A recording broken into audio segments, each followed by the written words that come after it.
A vida oculta e mística de Jesus. Aleterre, Madras Editora. Fontes mosaicas. Mas não foi só dos Vedas que Moisés tirou material para sua obra.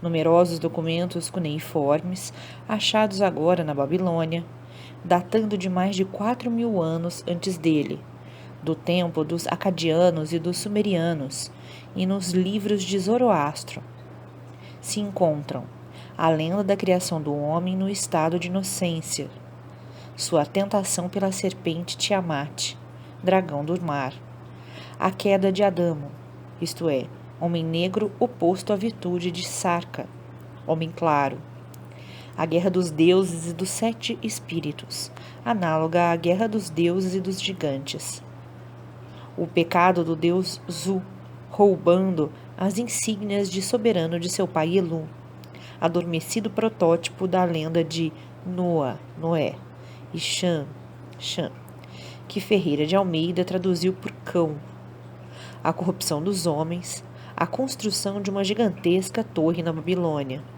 causadora da cólera dos deuses, o dilúvio que durou 7 dias, a arca com um certo e limitado número de animais, a pomba, a andorinha e o corvo que foram soltos, etc, etc. No Manavadharma e no Zendavesta também se encontra a lenda da criação do mundo em 7 períodos e o reaparecimento do homem por último. O Dr. C.H. Continuo, encarregado de missões arqueológicas na Assíria, diz que entre os inúmeros deuses citados havia o denominado Ea, por apelido o deus oleiro, porque os caldaicos julgavam que os homens haviam sido fabricados de barro por ele, sobre os quais esse deus soprava o espírito de vida. Daí a legenda de Moisés, do Adão feito de barro e do sopro em suas narinas. Mais tarde, esse deus passou a ser chamado de Marduk. Mas um dia esse deus arrependeu-se de ter criado o homem, que se havia multiplicado. Por quê? A parte do poema inscrito sobre outros tijolos ainda não foi achada, o que talvez se dará um dia pelas incessantes sondagens feitas por missões científicas francesas, inglesas, americanas e alemãs.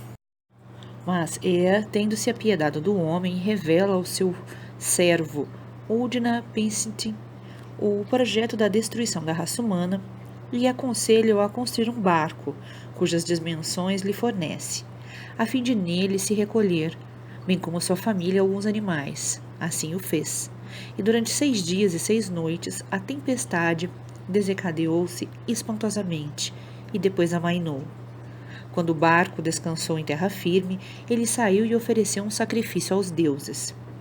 Este episódio, escrito muito anteriormente à construção dos canais do Nilo, refere-se, sem dúvida, às grandes inundações periódicas dos rios. Não só estas, como a alusão da queda do homem depois de um estado de inocência em um jardim de delícias, as árvores do bem e do mal e sua respectiva serpente, figura 7, etc. Tudo concorre hoje para indicar uma origem muito mais antiga que a Gênese. E, de fato, segundo os estudos de Dubois, essa origem é plenamente verificável nos planisférios celestes. Nota de rodapé. Origine de tous les cultes. 7, 1835. Retornando ao texto.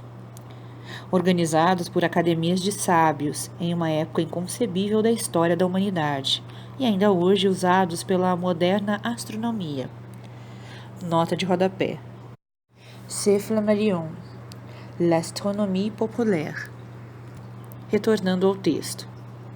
Esses mapas celestes serviam aos primeiros navegadores, tais como os escandinavos, que já conheciam a bússola, os argonautas, Colombo, Cabral, etc., para se dirigirem sobre o vasto e misterioso Oceano Atlântico, como eles o chamavam. Esses mapas, como veremos nas elucidações, são divididos por constelações, isto é, por grupos de estrelas fixas, que são outros tantos sóis, aos quais deram um nome tomado da nomenclatura terrestre, o qual não reproduzimos aqui, para não nos alongarmos. O caminho percorrido pelo Sol foi dividido em 12 partes, chamado zodíaco, tendo em cada uma um animal ou objeto como símbolo, adaptado a cada mês do ano. A circunferência foi dividida em 360 graus. O hemisfério norte apresenta o bem, por comportar as duas estações, primavera e verão, em que a terra se enfeita e o homem vive do seu produto. O hemisfério sul representa o mal, porque comporta as duas outras estações, outono e inverno, em que a terra se entristece e o homem luta para sua subsistência. São desses símbolos que as mitologias pagãs e católicas fizeram suas famosas árvores do bem e do mal. Antes de Rama, a constelação que se achava no diâmetro original era de Touro e correspondia ao culto do Touranianos. Rama surgiu quando a constelação do Carneiro ocupou aquela posição. A analogia da religião de Rama já está visível. O Éden da Bíblia, que figura nesses planisférios, corresponde nos estudos de J. B. O'Brien. Nota de rodapé. Jeová et Agni. Retornando ao texto. Ao Arya en Vaedjo, dos persas, ao Gan Eden, dos hebreus, ao Mahameren, dos indianos, ao Qianlong, dos chineses, ao Ban e Dunya, dos tártaros, manchus, etc. E correspondem também ao Planalto de Pamir, ou Pamir, cujos contrafortes são o Belugtar e o Hindu Kush, planalto radiante de beleza, onde residia o deus Brahma, Ba-Rama, o chefe celta Rama, e de onde saíram os Kushitas, que mais tarde foram para a Itália, originando o termo Bak-Kush, Bacchus. Segundo D.J.M. Henry, nota de rodapé. L'Égypte pharaonique, 1846. A Arca de Moisés nos altares, as tábuas da lei, os levitas, os ornamentos, as oferendas, os sacrifícios, a escolha das vítimas, as impurezas legais, as purificações, etc., são idênticos aos da Judéia e do Egito, muitíssimo antes de Moisés. A Arca de Moisés, chamada de aliança entre Jeová e o povo de Israel, era uma cópia, embora portátil, do tabernáculo de Tebas, capital de 100 portas do Alto Egito, que floresceu numa adiantada civilização há cerca de 8.000 anos e centro da religião de Rama.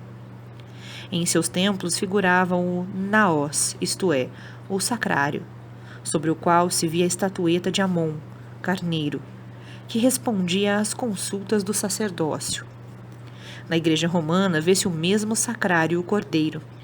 Na Arca de Moisés, essa estatueta é substituída por uma mesinha, que a Bíblia chama de propiciatório, confirmando assim a proibição de idolatrar imagens. O lugar da misteriosa consulta, chamada na Bíblia Santo dos Santos, é idêntico ao que existia em Tebas. Na Igreja Romana é o altar. Essa arca, segundo Lenormand, media 1,75 m por 80 cm de altura e de largura. Os 2 querubins emblemáticos de asas estendidas da Arca de Moisés, cujo termo em hebraico significa touro, símbolo da potência criadora de Jeová, tinham a mesma analogia da estatueta de Amon com cornos, carneiro. Por isso Moisés é representado com esses adornos.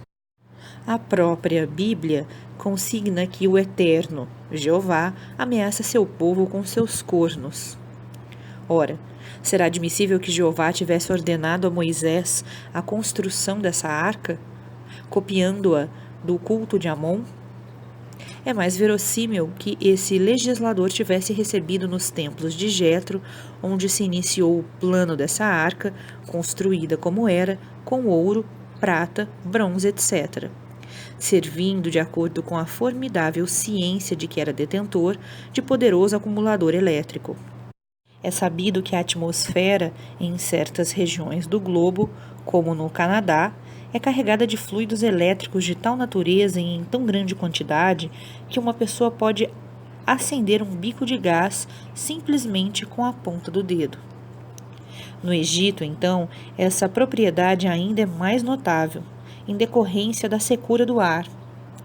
Não é, pois, de estranhar que sábios magos como Moisés conhecessem essa força da natureza e que este tivesse sabido captá-la em seu formidável acumulador, para aplicá-la em certas oportunidades, quando seu povo recalcitrava ou contra inimigos em batalha.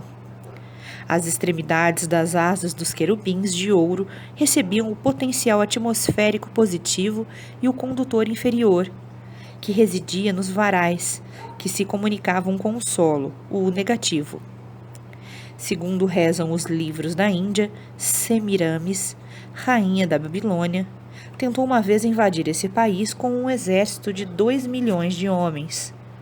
Os magos, unicamente por meio dos fluidos elétricos, derrotaram seu exército, obrigando-a a transpor o rio Brahmaputra, que nesse lugar ficou amaldiçoado até hoje, razão por que indiano algum o atravessa. Na história da Grécia, encontra-se o mesmo emprego dessas forças para derrotar um exército invasor. Houve até pontífices fulminados pelo raio, quando mal isolados invocavam o fogo celeste. Invocare fulmine, rodere fulmine, diz a frase latina. Foi pela mesma razão que Zoroastro foi fulminado. No Catecismo da China, esse fato está consignado quando o aluno, respondendo ao mestre, diz que havia armas de fogo usadas pelos seus antepassados, que matavam mais de 10 e mais de 100 pessoas de uma vez.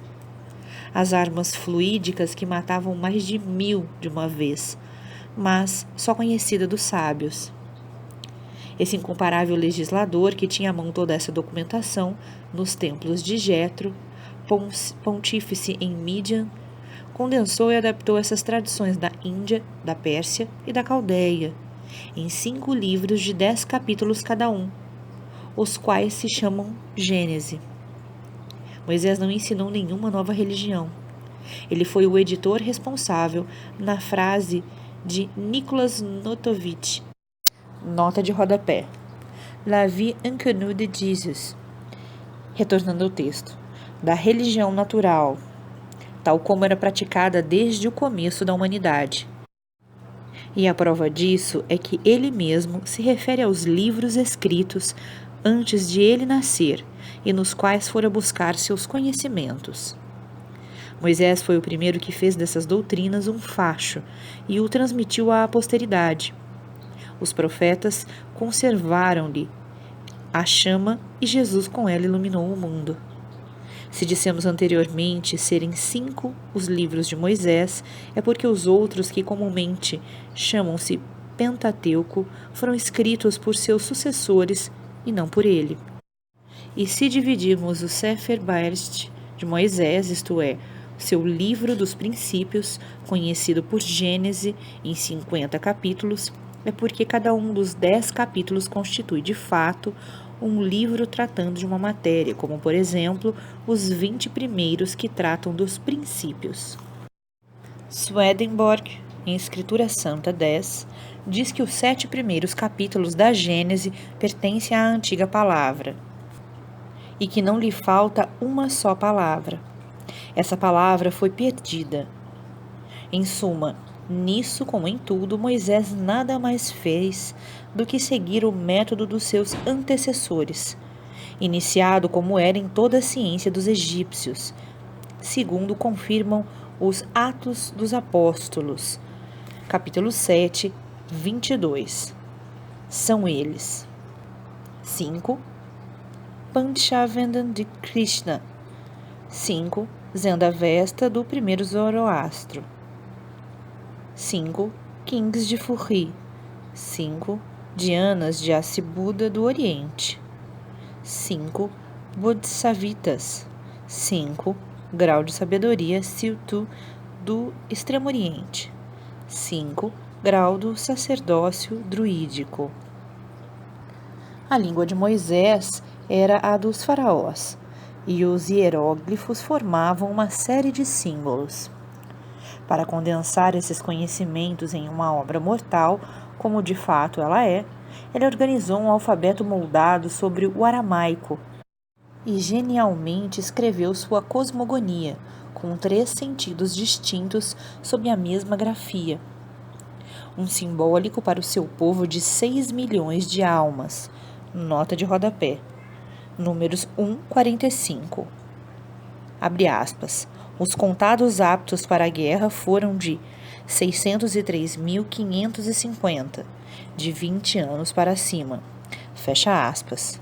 Um exército é mais ou menos composto de 1/10 da população. Retornando ao texto. Outro ideográfico para os iniciados, de que faziam parte os levitas ou casta sacerdotal, e outro hierogramático para os magos como Araão, Eliezer e mais tarde Josué, mas que só podia ser compreendido por meio de uma chave que Sam Ives de ser a letra E. Há 3 modos, pois, para ler Moisés.